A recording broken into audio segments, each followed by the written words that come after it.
যে কোনো একটা কাজ করতে যাওয়ার পরে অসফল হই কেন জানেন? হয়ে যায়, ফার্স্ট্রেটেড হয়ে যায়, কাজটা হচ্ছে না, আমি বুঝছি না, হলে ভালো হইতো, ওইটা হলে ভালো হতো, এটা নাই সেটা নাই। এটার মূল কারণ হচ্ছে ল্যাক অফ প্রপার প্ল্যানিং এর অভাবে। পৃথিবীতে সফল ব্যক্তি বা সফলতা অর্জন করেছে, আমরা কিন্তু তাদের শুধু সাকসেসটা দেখি। মানুষ দৌড়ালো 100 মিটার, উজাইন বোল্ট, সারা পৃথিবীর লোক তাকে চিনে, সে চ্যাম্পিয়ন। উনি ওইখানে দৌড়ালো কত মিনিট, 6 মিনিট দৌড়িয়েছে, আমরা কিন্তু 6 মিনিটেই তাকে অবজারভেশন করেছি। ওই কয় মিনিটের জন্য এক্সিলেন্সটা কমপ্লিট করার জন্য কি পরিমাণ পরিশ্রম করতে হয়েছে, কি পরিমাণ প্ল্যানিং করতে হয়েছে, পরিমাণ সাধনা করতে হয়েছে, সেটা কিন্তু আমরা জানি না।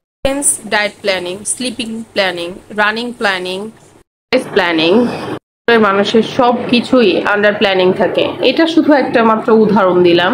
কোনো কাজই করেন না কেন, সেটা হতে পারে একটা ভর্তি পরীক্ষা, চাকরির পরীক্ষা, বা যে কোনো একটা পরীক্ষা, কোনো একটা গোল অ্যাচিভ করতে চাচ্ছেন, এটার জন্য যদি আপনি মনে করেন আপনি আপনার সর্বোচ্চ দিচ্ছেন, এটা কিন্তু ভুল ধারণা।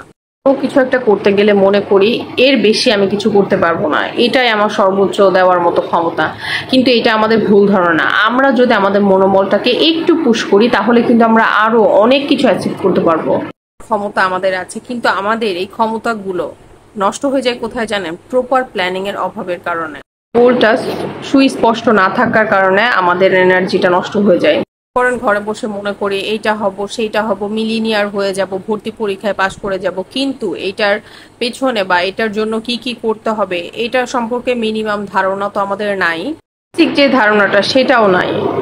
হয়তো মনে করছে আমি ওই জায়গায় যাব, তো আমাকে এই চিন্তাটা করতে হবে ওই জায়গায় যাওয়ার জন্য কিন্তু আরো হাজার হাজার মানুষ আমার থেকে বেশি পরিশ্রম করছে, প্ল্যানিং করছে, এফোর্ট দিচ্ছে ওই জায়গায় যাওয়ার জন্য। এটা মনে করবেন না পৃথিবীতে আপনার সাবস্টিটিউট আর কেউ নাই। তুই ভালো হন না কেন আপনার ফিল্ডে, always be replaced by someone who is better than you. যদি আপনি সবসময় মাথায় রাখেন, দেখবেন এটা আপনার মোটিভেশনের মতো কাজ করবে কাজটা করার জন্য বা সেই গোলটা অ্যাচিভ করার জন্য।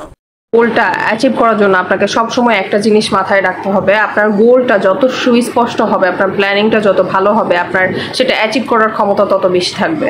প্ল্যানিং ঠিকঠাক মতো করি না বা আমাদের সঠিক প্ল্যানিং নাই জন্য আমরা সেই কাজটা করতে যাওয়ার পরে মনে হয় এটা নাই ওইটা নাই, বা এটা করলে ভালো হতো, ওইটা কেন করলাম না, এটাই আসলে সময় নষ্ট হয়, ফ্রাস্ট্রেশন, টেনশন, এই জিনিসগুলো চলে আসে। মনে রাখতে হবে যে কোনো কাজ, মাইন্ডেড, যে কোনো কাজ করার আগে প্রপার প্ল্যানিং করতে হবে, হোমওয়ার্ক করতে হবে, এবং সেই ফিল্ড সম্পর্কে খুব ভালো মতো ধারণা নিয়ে সেই কাজটা শুরু করতে হবে। নিয়ে সুন্দরভাবে, সুস্পষ্টভাবে, লজিক্যালি প্ল্যানিং করে যে কাজটা শুরু করতে পারবে তার সেই গোলটা অ্যাচিভ করার ক্ষমতা বেশি হবে। কোনো একটা কাজ করার আগে ঠান্ডা মাথায় সুস্পষ্ট প্ল্যানিং নিয়ে কাজ করতে হবে, কল্পনা করতে হবে, চিন্তা করতে হবে, এবং সেটা সুচিন্তিতভাবে এবং ঠান্ডা মাথায়। তাহলে আপনি খুব সহজেই আপনার গোলটাকে অ্যাচিভ করতে পারবেন।